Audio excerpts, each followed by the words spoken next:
Previously on Cheating Skill, Yuya, a bullied kid who always believed in doing the right thing, discovers a hidden room in a house his grandfather left him with a strange door inside. Upon entering it, he is bestowed with an extraordinary amount of cheat skills and legendary gear, propelling him towards the path of becoming an overpowered hero. He kept leveling up in that strange world, earning experience points and unlocking new abilities, and even affected his body in the real world. With the unique ability to instantly convert his loot into yen, he returned to the real world only to discover that he had transformed into a muscular high school student. Yuya rescued a girl named Kaori during summer break, and she unexpectedly pays a visit to Yuya's school and invites him to join her super elite school, and shuns his siblings for harassing him all this time. During his trial enrollment, everyone is struck by Yuya's exceptional good looks, and he is instantly accepted by the students there. He officially enrolls and is thrilled with his new school and quickly adapts to his new surroundings. In his next visit to the new world, he eventually decides to venture beyond the safe zone, and he confronts and defeats a massive ogre. During this encounter, he rescues a girl named Lexia.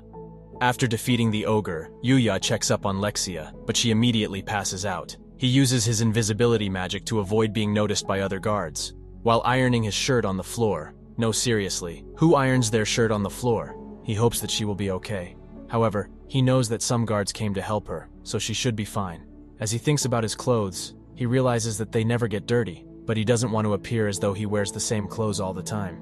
He has some spare money from selling the extra loot drops in the other world, so he decides to go shopping to find something new to wear.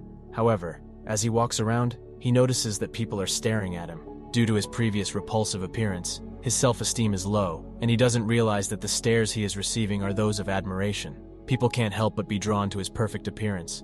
In the meantime, a fashion big shot named Hikari is reprimanding a model manager for his client's constant tardiness. He is irritated when the manager receives a call notifying him that they will have to postpone the shoot for another hour. The theme for the shoot is, "My hot boyfriend and something something," and without the boyfriend, the shoot cannot proceed. With the delay already causing problems amongst the staff, they are forced to look for a replacement in the shopping mall. As Yuya struggles to decide on a new outfit, two beautiful women approach him. He assumes they're going to pressure him into purchasing something, like a magical lamp, but they surprise him by asking him out on a date. Politely, he declines their offer. Despite this, the women remain captivated by him, calling him a god, and leaving him to wonder if he handled the situation appropriately. On the escalator, Hikari notices Yuya, and instantly knows he's the one he's been looking for. Hikari explains the situation to Yuya, asking him to play the role of the hot boyfriend for the photo shoot.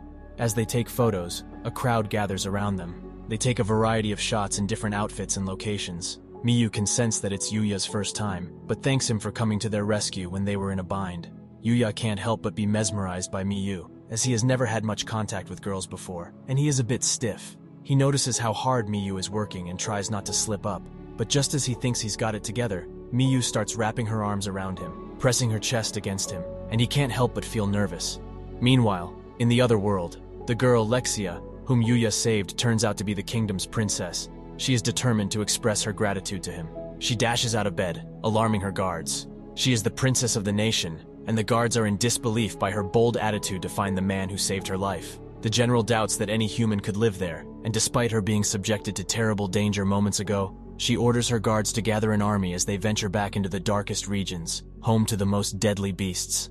At the mall, the photo shoot is finally over, and Yuya expresses his admiration for Miyu, finally understanding how hard of a job it is to be a model. She tries to give him her handkerchief when he chokes on his matcha latte, but he is too nervous to accept it. Yuya admits that he has never worn clothes like these before since his life had no connection to fashion. That world was too different from his. He realizes that even though it looks dazzling at first sight, the models and staff are working really hard behind the scenes. He wonders why Miyu started working as a model, but she doesn't really know herself. If she had to state a reason, it would be that she wanted to be seen by her parents, since they were never there for her. This strikes Yuya really close to heart, as his parents weren't really supportive of him throughout his whole life. Despite feeling unimpressive, she has fans who cheer her on and send her letters, so she continues to do her best. She notes that Yuya has talent, and he can absolutely become a model. Hikari finally gets a chance to take some photos of a relaxed Yuya. Upon the arrival of the boyfriend model, Miyu looks displeased to see him. The crowd goes wild as everyone recognizes the famous Sho, who greets them with a simple wave.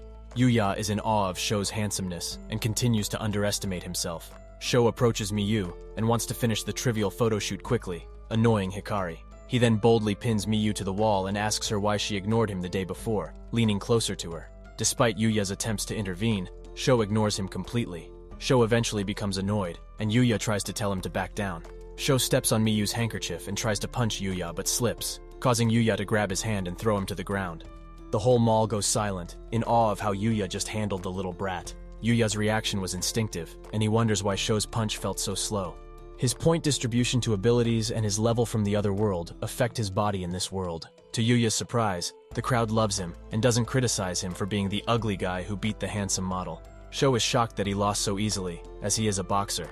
Hikari recorded everything, so Sho can't sue Yuya. Hikari calls Sho a little brat for missing work, and he dashes away in embarrassment. Miyu is now head over heels for Yuya. She explains how Sho has been approaching her constantly against her will, and she didn't know how to deal with it.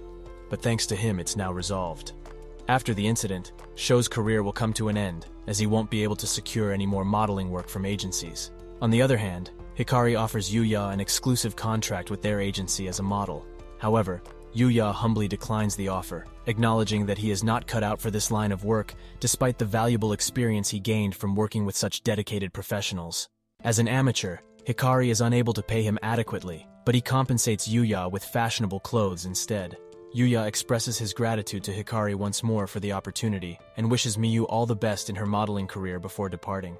As the crew drives away, Miyu looks through the photos and hopes to work with Yuya again in the future. Hikari instantly notices her attraction to Yuya and makes fun of her red cheeks. At home, Yuya can't shake the feeling that he somehow cheated, but he still accepts the payment for his work gratefully.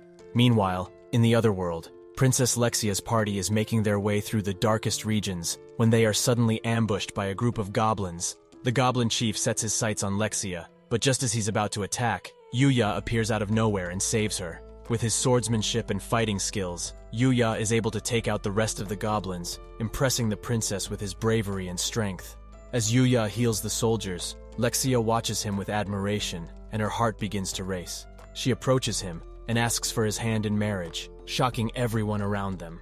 At the photo shoot agency, everyone is in awe of Yuya's performance, amazed that he is an amateur. The head of the company is determined to secure Yuya before any other company does, and is dedicating all their resources to make it happen. They won't let such a talent slip away. It remains to be seen whether Yuya can overcome his low self-esteem, which stems from a traumatic upbringing. Despite having all the resources he needs to succeed, such as a cheat, will he be able to make the most of them and turn his life around? Thank you for watching. Subscribe for more videos like this.